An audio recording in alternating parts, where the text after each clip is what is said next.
Hello there, everybody. My guest for this episode is Dr. Sunil Raina. He is a physician and researcher in Northwest India. And in this episode, it's less so of a discussion and more so a message that Sunil gives out for the limited time that we had for what needs to be done in India to make a change. So, I hope you enjoy. Cheers, guys. Well, thanks for coming. Start off by giving us a rundown as to how the situation is presently in India. Fine.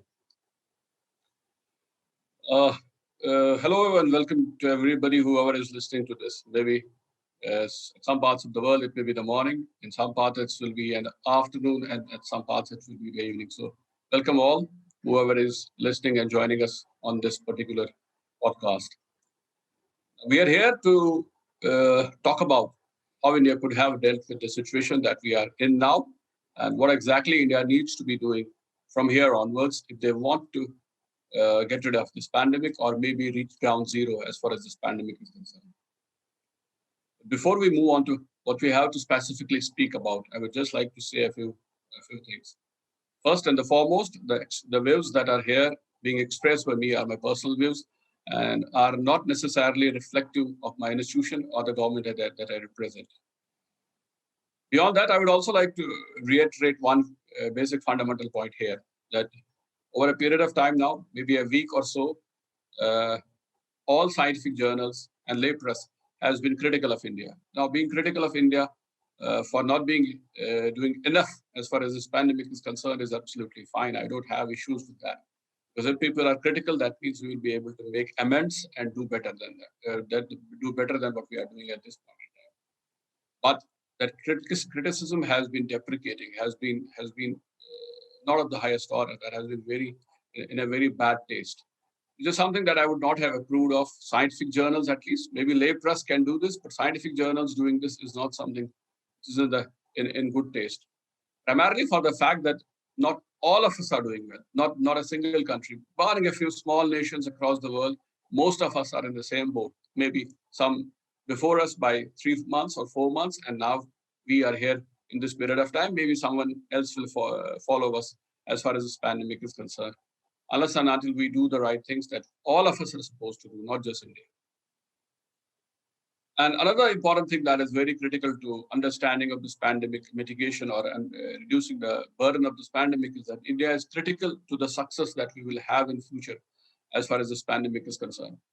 Simply for the reason that the complexity and the diversity that India presents as far as its infrastructure is concerned, and its health institutions diversity is concerned, is something which will serve as a model to all parts of the world. So if we have this pandemic across the world, there are countries which are like us in geography, like us in complexity, like us in economy. So they all will learn from what we have done to achieve success. India serves as an excellent example to everybody across the world. So India being successful is important for the world.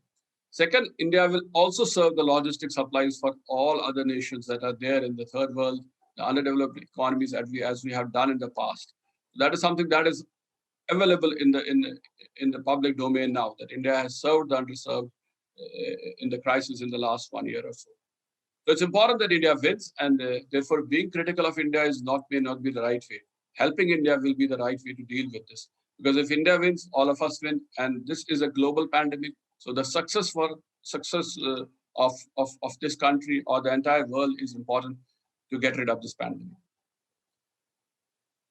Now, with this, I would start where we were and how exactly did we not do what we should have been doing with regard to this pandemic and what we need to do. Before that, we just need to have some understanding of how Indian infrastructure works. Now, most of us may be aware of, most of you must be aware of the fact that India is a large country. It has a central government and it has its states. Now, at this point in time, India has roughly 28 states and 8 union territories. Now, these 28 states are governed by some political parties, and the union territories are directly governed by the central government.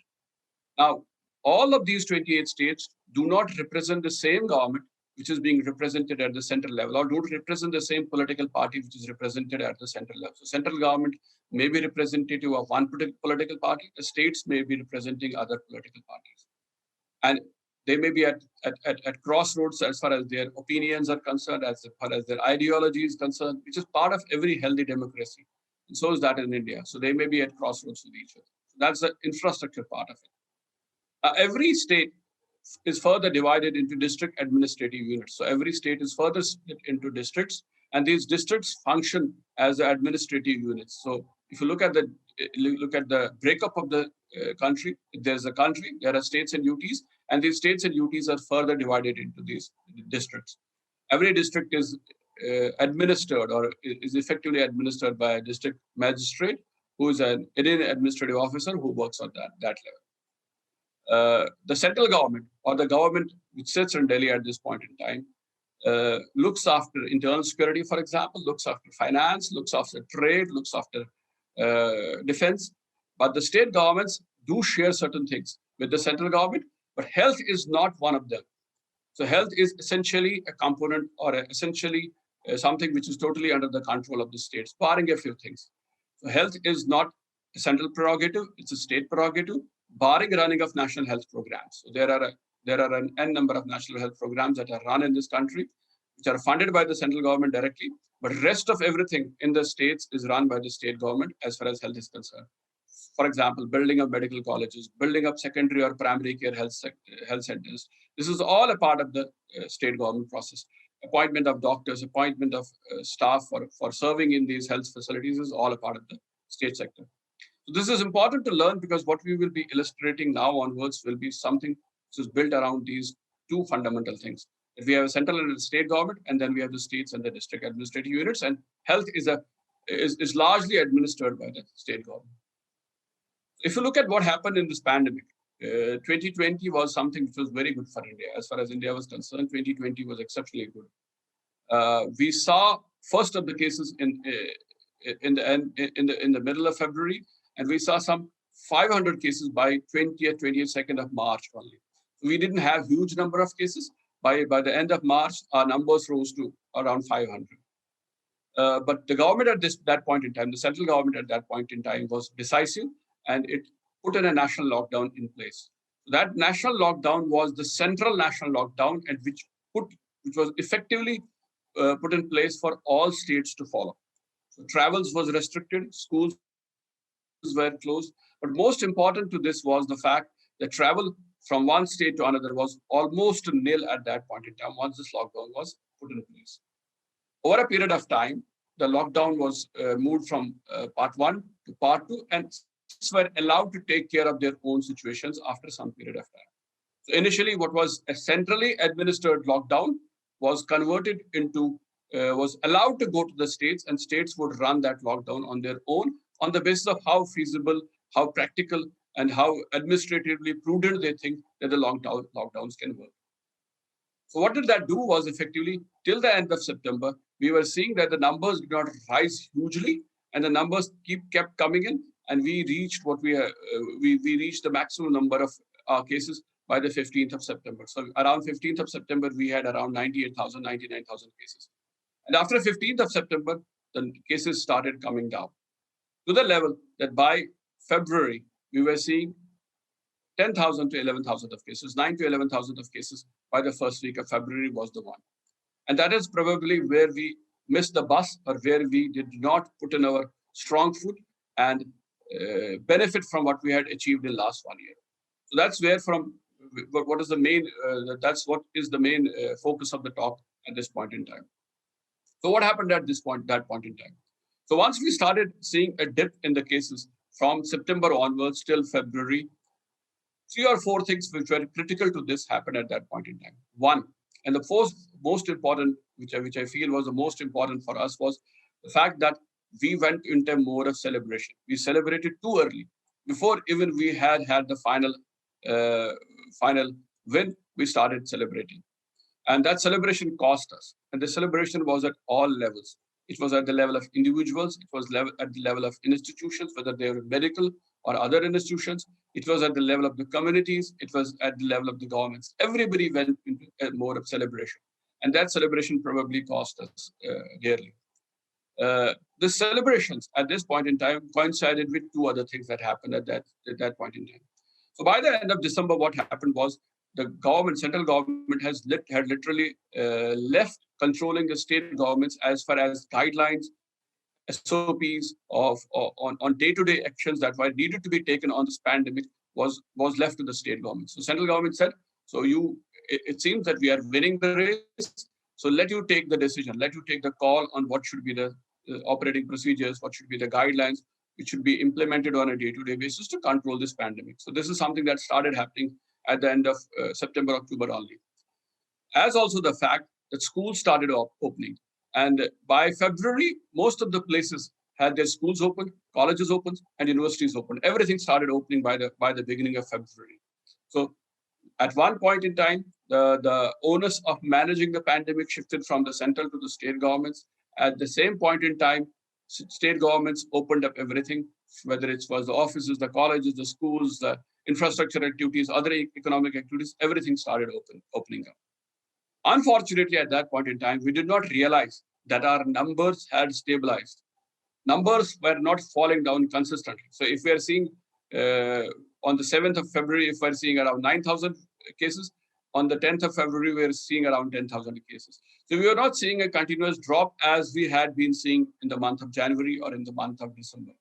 In the month of February, we are having lesser number of cases. The numbers had stabilized at a lower level, around 9 to 11,000. They were not falling further.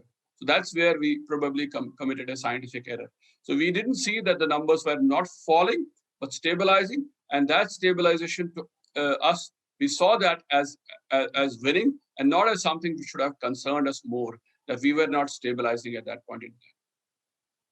Once we went into celebrations and these young people were put into the system, the young people started going to the colleges, the schools, the universities, or the workplaces. As you know, most of us know the fact that youngsters are more risk-taking than the elder ones or the older adults.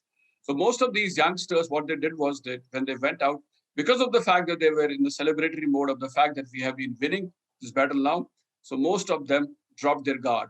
So off went the masks. Even if they were wearing the mask, they were not wearing it properly, or they were not wearing it consistently for a long period of time. So the guard started dropping down. People started gathering indoors. The gymnasiums opened. The malls opened to large gatherings. Marriages, which is a big thing in India, marriages started happening, and people started gathering in huge numbers. So if the government had said that we shouldn't be having more than 50 people in a marriage, you could see more than 200, 300, 400 people gathering in marriages in the month of February and March. So everything started opening up, and people, because of being in the celebratory mode, dropped the guard, and that added to the problem. Plus the fact that virus mutated the way it has been mutating over a period of time. So that was the additional thing. Where I am, again, coming to the point, the Western media and the scientific world has been criticizing India for one or two reasons. One of them has been the huge number of people who went into the Kumbh Mela. So agreed the fact that it was an event which would have been avoided at any point in time. But trust me the fact, 80% of cases that have come into India at this point in time have come up from indoor places, wherein activities were hugely conducted, wherein large number of people gathered for their personal events. And that is something that has been contributing largely to this pandemic, to the surge in the cases at this point in time. So this is something happened. This is something that happened at this point in time. Now, once the central government shifted the onus of building SOPs or formulating the guidelines of state governments, the state governments were found wanting. Now, the reason for that was the state governments in India do not have a very good scientific infrastructure. The state governments never did build a very good scientific infrastructure. They mostly relied on the central government. They have been always relying on the central government for building up that real scientific infrastructure, whether it is with regard to the development of national programs, whether it is with regard to these pandemics, or whether it is with regard to development of guidelines. Everything is depending, every time the state health depends on the central government for delivering on this particular aspect.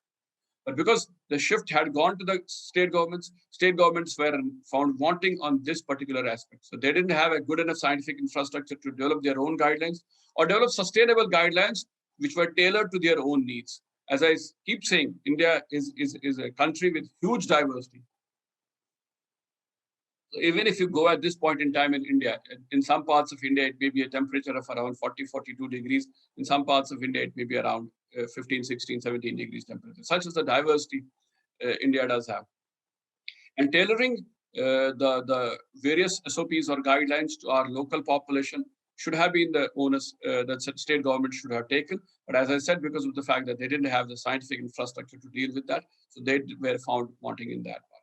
So that is the third important thing that happened, probably, which made us not extend our win against this pandemic. The fourth thing that I feel was important as far as this pandemic was concerned was that we failed to develop a data-driven, scientifically sound, sustainable intervention. So we didn't have enough of databases coming from these states, which could have told us that this is how it is working in our place, and we need this amount of scientific intervention, probably a prolonged scientific intervention, which would have sustained us for a long period of time.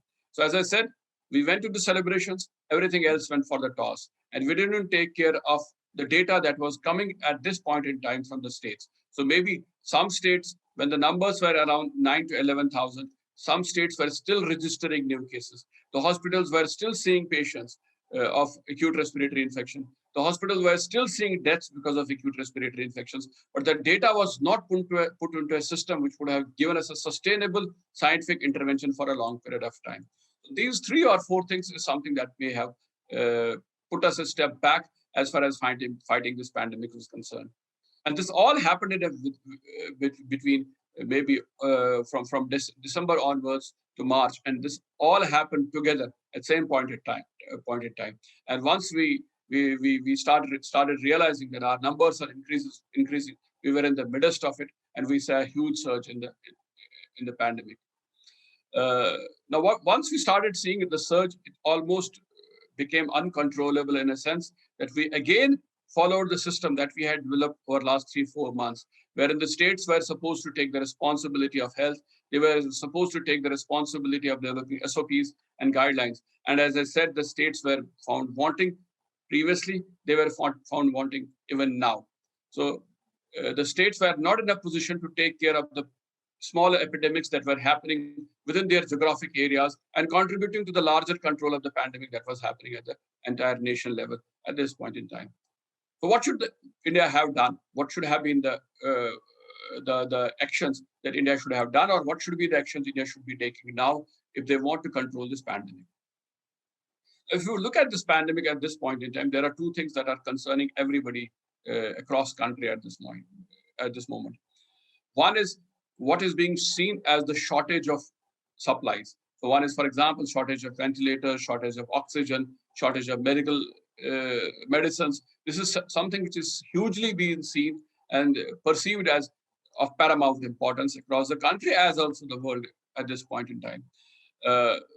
As far as I am concerned, a large part of this is attributed to the fact that we went into a mode of panic once we started the surge going on.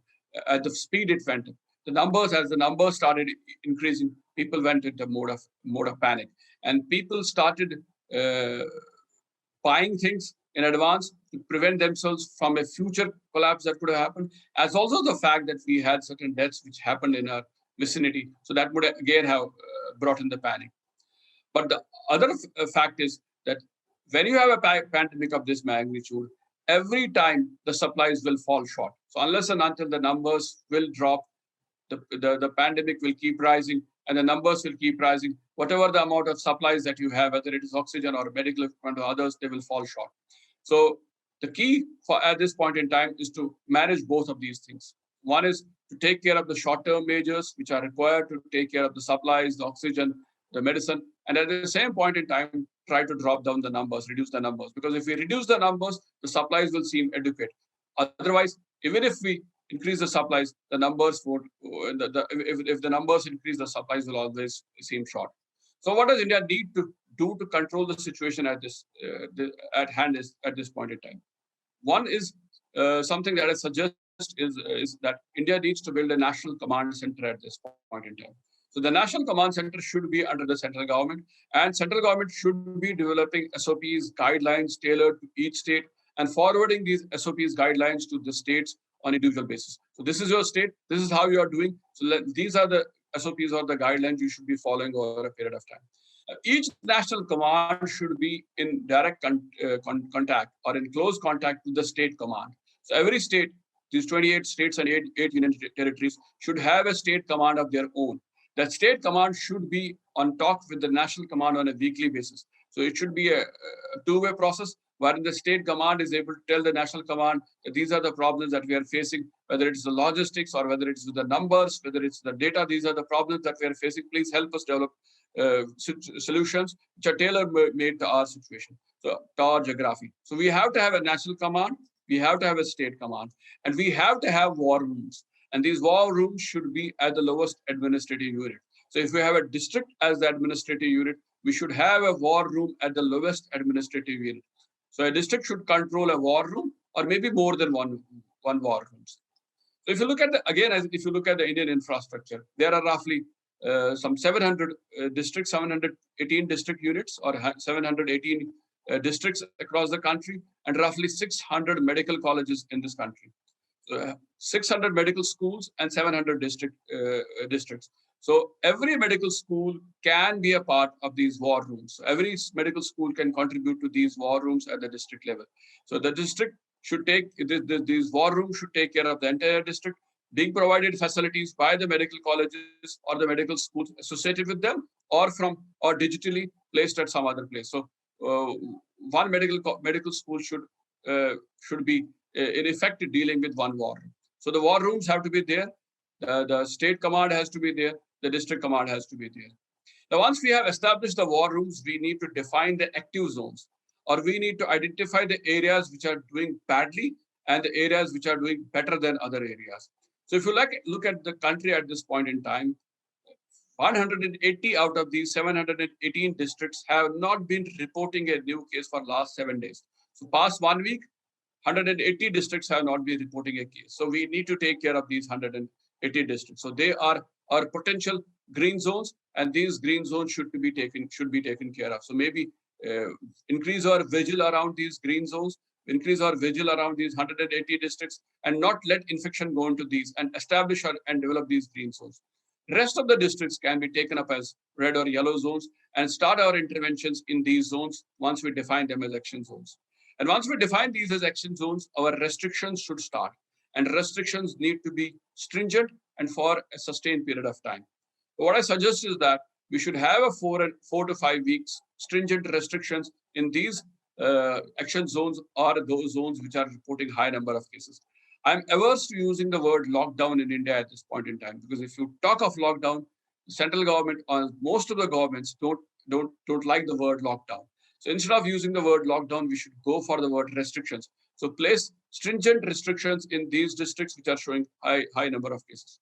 Close down all shops, close down all malls, close down all these gymnasiums, close down offices which are not doing any essential service at this point in time. So probably apart from those which are into water, delivering water, which are delivering electricity, which are delivering health, rest of all should shut down. So all non-essential services should shut down at this point in time, as also recreational activities should shut down. So these restrictions have to be communicated to individuals as well. As I keep saying that, so once we put in restrictions and we close down the offices, I don't want to see people roaming around and moving from one district to another. So restrictions again have to be district specific so that people don't move from one district to another. What we saw in the early part of January or in the late part of December, despite restrictions in some parts of the country, people were moving from one district to another for purpose of leisure, for purpose of small economic activities, which should be discouraged at this point in time. We should not move from where we are placed at this point in time. We should stay there, and restriction of movement should be limited. Movement should be limited to a particular geographic area. Beyond that, no movement should be there. So we need to define restrictions, strictest of restrictions in a specified period of time, in a specific geography, and say that these activities are allowed and these activities are not allowed. And at the same point in time, identify those green zones which we can further and isolate from these red zones red zones so that we don't allow more number of cases go into these green zones. Then fourth part is that I would suggest is that, and I have been suggesting this to the people as well, is that we should go for a zero COVID campaign. And the zero COVID campaign should not be government driven. I'm averse to government driving this zero COVID campaign. If the government says that we will place a zero COVID campaign and put in punitive actions in place, huge punitive actions plans, I don't see that being sustainable for a long term period of time. But on the other hand, I would say is that involve all stakeholders, whether it's the individuals, the communities, the village people, the urban slums, involve everybody and give them a time frame that within this time frame, we will want to achieve zero COVID. So maybe in a period of 4 to 5 weeks, tell everybody that let us join a campaign and we reduce to zero. Punitive action can be there for only those who violate law or who violate the norms. But most of the people who are a part of the system should be involved in developing, who should be a part of this campaign for zero COVID.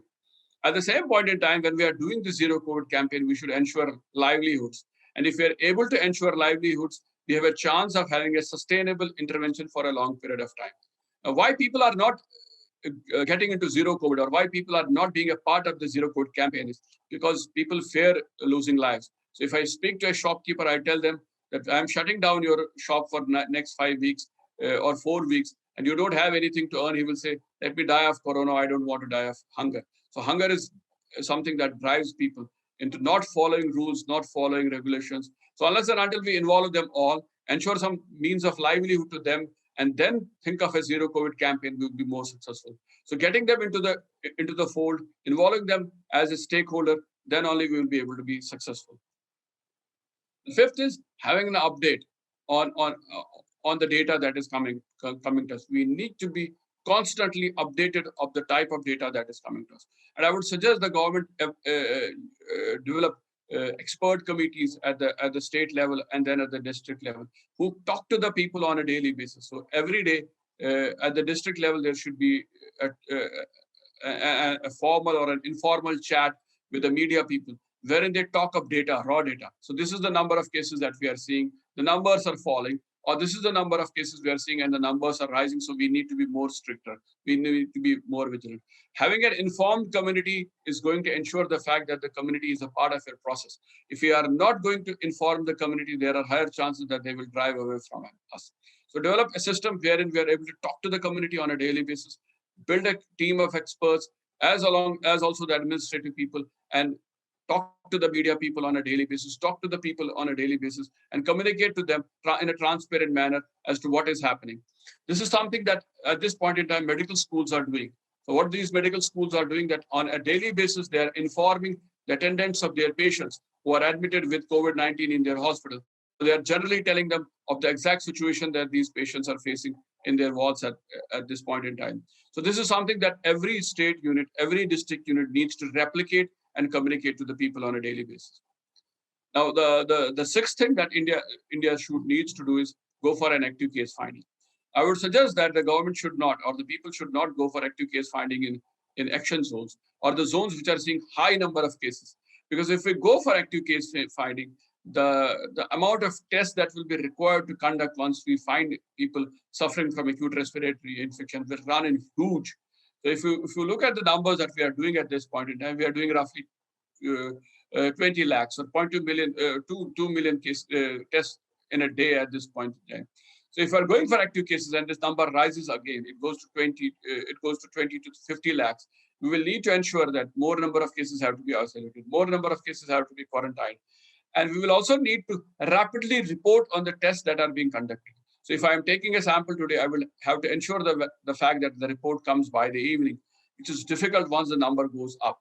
So active case finding should be a process which should be limited to these green zones, so that we are substantially able to improve their standing at this point. So if I have 180 districts which are reporting no cases, search through active case finding and reduce the number further. That is something that should be a strategy in these zones. In red zones, I would or zones reporting higher cases, I would advise not to go for active case finding at this point in time, and stay with strategic testing. Anybody who reports acute respiratory infection is found symptomatic, test him, test the contacts of that particular patient, and then only quarantine or isolate them, and not go for active search and start testing in huge numbers. That is not something that is going to work for a longer run. Then, as I said, once we find the cases, we need to manage their isolation. Managed isolation and quarantine is very, very important at this point in time. Now, say for example, I find somebody to be testing positive for a disease, and the person knows that he is diseased or he has picked up the disease, and he knows that if he is diseased or he is sick and he goes back to his family, he will infect all of them. So what will happen is that generally what will happen is that he will isolate himself, not tell people that he is infected. So his chances of spreading the infection are more than somebody who is in a system of isolation, which is managed by people who are an expert in that. So managing isolation for everybody who is picked up with a disease, if they have the facility at home, is fine. If they don't have the facilities at home, they should be there in a government-run managed isolation.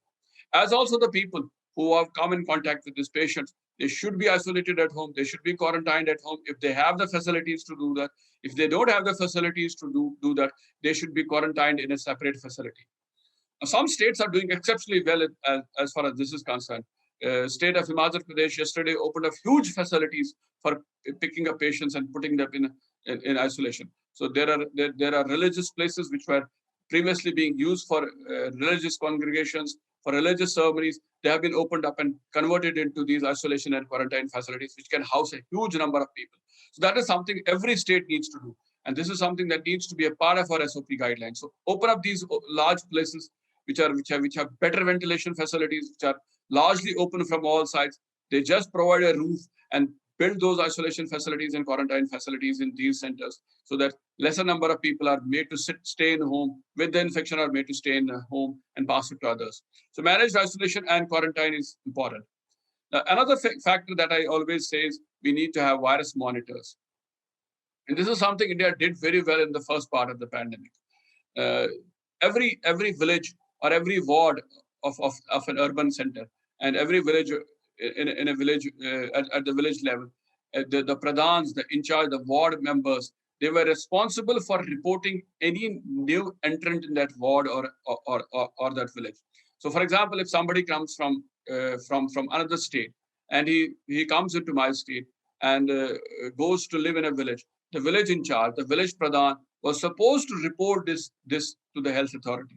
So every entrant into my village, every entrant into my ward from some other state was being reported to the health and administrative authority.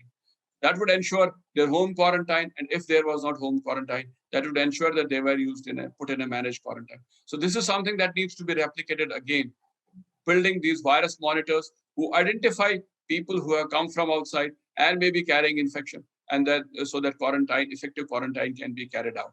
So these virus monitors will also be useful in spreading positive message as far as pandemic is concerned. So telling the people that if you have an ARI in the village or in the ward, if you are reporting ARI or somebody in your family is reporting ARI, please visit the nearest health facility. Get your tested if you can, and isolate yourself while these symptoms are there. So these virus monitors need to do multiple functions, from building awareness to tracking patients, to tracking patients who may be coming with ARIs, acute respiratory infection, as also to placing check on any new entrants that are coming from other states or other parts of the world into the villages or the wards. That's again very important. And the last is that we need to support the medical system. So this is again very important. I keep saying that it's not possible to build infrastructure within 5 weeks. It's not possible to build infrastructure in a year. It takes many years to build an infrastructure. But what we can do at this point in time is that we can effectively utilize the infrastructure that is available with us at this point. So maybe, for example, Uttar Pradesh is a big state. Uttar Pradesh roughly houses around 20 crore people. So that is 200 million people. So that is 20 million people. 20 crore people. So that is huge numbers. But entire Uttar Pradesh is not throwing up huge number of cases. There are some pockets in Uttar Pradesh that are showing a huge number of cases, and some pockets in Uttar Pradesh which are showing lower number of cases. So maybe we can mobilize the facilities from those areas which are showing lower number of cases to the areas which are showing higher number of cases. So maybe adjustment mobilization of medical infrastructure from one to another place will be useful. As also this expert opinions, mobilizing them from one to other place may be useful, because it's not possible to build an infrastructure. So support this medical system which is available.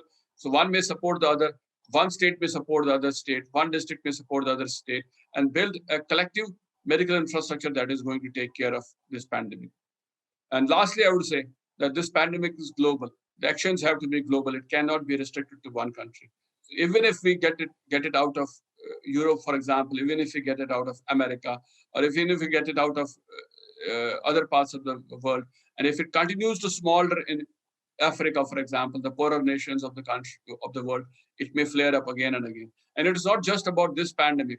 There may be a pandemic in another 5-8 years to come. We don't know. We are in a world of viruses. It may flare up at any point in time. So unless and until we mount a global response to these pandemics, show global resilience and global effort to counter these pandemics, we won't win. The effort has to be global. The impact can be local. So we need to mount a global effort to counter these pandemics. Thank you. So which states are in the worst shape in India at this point? Largely Maharashtra is not in a good state and a good shape, and southern parts of India, whether it's Karnataka, even Kerala is not doing well. So is Tamil Nadu is not doing well. Andhra Pradesh is not doing well. Chhattisgarh has problems. Madhya Pradesh has shown certain problems.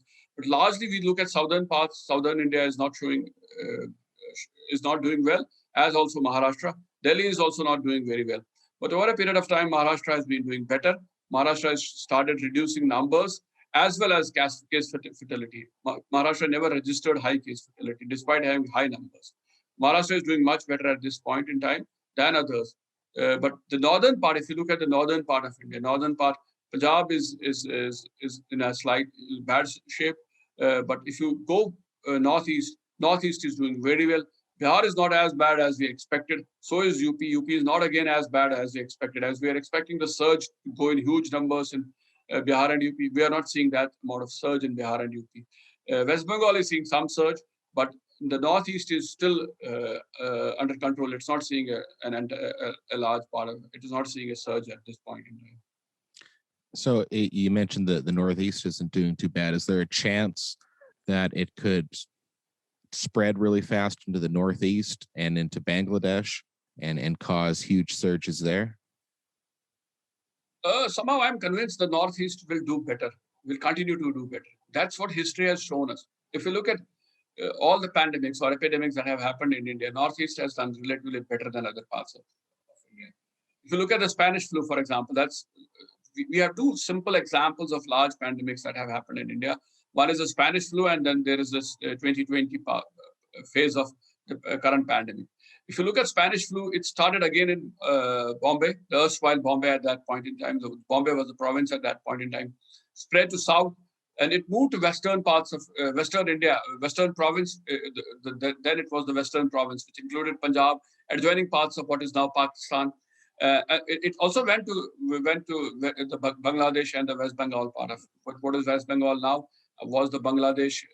What is Bangladesh now was West and East Bengal at that point in time. It spread to that. But other parts of the northeast, the smaller states of northeast were saved. Bihar did not see large number of cases. UP did not see large number of cases. And the waves that happened in the second phase of the Spanish flu also saw higher number of cases in Maharashtra, higher number of cases in Western Punjab, higher number of cases in South, but lesser number of cases in for example, Bihar, UP, or the Northeast. Calcutta had been an exception at that point in time. What you now refer to as Bangladesh. The Bengal part was an exception at that point in time, and Bengal did see a high number of cases. And the reason at that point in time was Bengal was again very well connected to the world. So was Bombay connected to the world. Chennai was very well connected. Western Punjab was very well connected to the world. So that's why they saw higher number of cases. More or less, the story stays the same at this point in time. If you look at Northeast is not very well connected to the rest of India. You don't have many flights going to Northeast. Lesser number of flights going to Northeast. You have to connect to Northeast through road, and it takes you a few days to reach to Northeast. if you want to go through road. So again, it's something somewhat isolated. Bengal has connections. It has an international airport. It is connected better to rest of India. So it's again seeing higher number of cases. And as also the fact that Bengal saw an election which was there, wherein huge crowds are gathered. So that may be again one of the reasons. Apart from the fact that it is better connected than the other parts of the Northeast or even Bihar or UP. Okay. Is there still quite the oxygen shortage throughout India? I think most of it has been solved now. As I said, I was not very convinced with the amount of oxygen shortage that we were reporting. I was not very convinced with it. The simple reason that I give is with the numbers that each state was reporting. If you look at the numbers, say for example, I have 1 lakh patient rolling over a period of 7 days or 10 days. So 10 days, 1 lakh patients reporting to me. I'm expecting 5% of them to go into an ICU, or maybe even 10% of them to go into ICU. So I will have 10,000 of patients going into my ICU. I do think I have enough of oxygen for 10,000 patients. My problem started happening because people panicked a lot, and panic brought in buying at extravagant levels. So people started buying concentrators, people started buying oxygen cylinders, keeping them at their home and using them in the way they thought they were best using them, instead of letting the medical professionals to use them. So that could have contributed. And the fact that we did have the supply chain issues, which will always be there. I tell you an example. Now, once this pandemic is over and I have installed a plant for oxygen, so this plant will go redundant because it's not going to serve anybody. India produces an oxygen which is much more than what it is required to produce. But the problem was that we were not able to ferry that oxygen to the places where it was supposed to be required. So the problem was of carrying oxygen through those cryogenic tanks to different places in the country. That was a problem. That was an issue that had to be sorted out. And the government did exceptionally well by building green corridors and ferrying these cryogenic oxygen tanks to these places which required oxygen in higher numbers.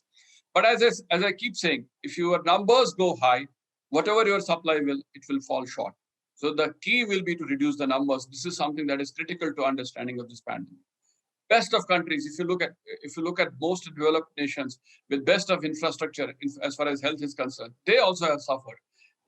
Italy was supposed to have very good public health infrastructure. So did the UK. UK boasted of its public health infrastructure. They didn't do well because when the numbers surge, the supplies will fall short always. And unfortunate, as I keep saying, the bad part was highlighted more rampantly across the world because people wanted to see India fail. People had some vicarious delight in seeing India fail. So the bad part was reflected across the world. The good part, the good stories, they got somewhat submerged in this entire process. Can you elaborate on that a little bit more? How people would want to see India to fail? Yes, probably because of the fact that when we had the first wave, India was, despite the fact that India is criticized for its poor infrastructure. India is seen as a country with poor infrastructure, whether it is in terms of health or general health infrastructure. India is not seen as something robust, with a robust infrastructure. As also the fact that we do have a higher number of vulnerables. India has 30 to 35% of its vulnerables who eat on a daily basis. They have to earn on a daily basis to eat their meals. We do have that problem. And we have a very complex structure. We don't have a very simple structure. The democracy is vibrant, but the structure is very complex, whether it is health or other parts of India. But India doing well was something which was not appreciated by people. People couldn't feel happy with the fact that India was doing well and able to control the pandemic. This is something that was not taken well by the people across the world. I could see, I didn't want to name the journals, but I don't want to see scientific journals reporting, writing political editorials and castigating a prime minister of a country. I don't see that happening anywhere in the world. I don't want, again, nations. There have been presidents of the nations who have strictly and openly refused vaccination. They have strictly and openly refused not wearing masks, but I don't see editorials being written about them. So that's something that has happened about India only. Editorials are being written about our prime minister. It doesn't make sense. And when somebody is down or when somebody is not doing well, you stand with them. You don't castigate them or you don't deprecate them for their activities. You tell them that let's do it. We will be able to help you. World has failed India. We should accept it. At some point, if you remember the last year, when we were supposed to deliver hydroxychloroquine, when it was thought to be a wonder drug, we did supply it to the world. When it was the paracetamol, we supplied it to the entire world. When it was about vaccines, we did supply around a large number of vaccines to the world. We did supply what we were producing at that point in time. So I think the world should have been supportive of India at this point in time. We are seeing higher numbers. We may have not done well. That's a fact. I'm ready to accept it. Most of us are ready to accept it. If we would have done well, we would have saved our people. We didn't do well, but there's a way to deal with this. So people should have been say, let's move together. Let's fight it out. You were helpful to others. Let me be helpful to you. Let me push in my vaccines for you. Well, let me give the products that we have with regard to vaccines. But they didn't do it. I see what you mean. If you look at the patents, if you look at the patents with regard to the patency war that is going on, if you don't think of patency war in pandemics, you think of that. It's a global issue. If there is a patient of COVID-19 in any part of this world, at some point in time, he or she is going to travel it and carry it to some other part. So unless and until you think in that perspective, that you want to get rid of this disease across the world, you won't tide over it. So that's somewhere world failed us. Do you see that that there might be a peak at any point soon in India with the case numbers, or is it really too hard to tell at this point when there might be a peak? No, I have gone public with it, so I don't have a problem talking about it. I'm expecting a peak in this week or the next week. So I'm expecting it by 15th or 20th of May. That's what I had said. And we are almost near peak. I don't see numbers going much higher than this. I am saying if we are reporting around 4 to 4.1 lakh or 4.12 lakhs per day, so we may see a maximum of 4.5 to 5 at the maximum. We won't go beyond that. So we are almost near peak, and some states have already peaked. Say, for example, Maharashtra is already at the peak. It is showing a down graph now. Delhi is already peaked, which it's almost stabilized now, and it will fall down. And the good thing is that's something that I'm happy about. It is that Uttar Pradesh and Bihar are doing well. They are not reporting huge number of cases, because that would have been a problem. They are huge in number, and their contribution to this peak would have been much harder. So probably we are at the peak. We will fall by the end of this month. We should be falling by the end of this month. We may not fall as sharply as we peaked. We may see a slower down decline, may not be as sharp as we saw, but we will definitely see a decline. Cool. Well, thanks so much for coming on. Before I let you go, is there anywhere where people can keep track of you? They can keep track of me on my. I do write a very little on Twitter. I was on Facebook. I would communicate. At last year, I entirely went on Facebook, and I would report almost on daily basis. What should India do and what should India not be doing? So I'll drop that for last 3-4 months. I stopped doing it, but I think I will going back to Facebook and start reporting that. Otherwise, anybody can track it to my email, talk. And then there are my papers that I keep writing. Some of them I wrote with Professor Yanir as well. A third of it I have just finished, which I have mailed to Professor Yanir. It's on what India should be doing. So that's again that I keep doing, and they're all available on the internet. Awesome. Well, thank you so much for coming on. Thanks a lot. Thanks for listening to this episode. The music you hear on this show is from the Jeff Lapp Trio out of Montreal. Find them at jefflapp.com. Shout out to Tara for doing the graphics for COVID On Air. A huge thanks to my editor Jeff at Bean Co. Studios in Regina, Saskatchewan. Please visit endcoronavirus.org for more information on ECV. Click on Join Us. Through that you can volunteer with ECV, and you can subscribe to our newsletter, which is full of great information shot straight to your inbox from our delightful newsletter editor, Tracy. Also, please check out the blog at ECV, and hats off to Scott, our impeccable blog editor.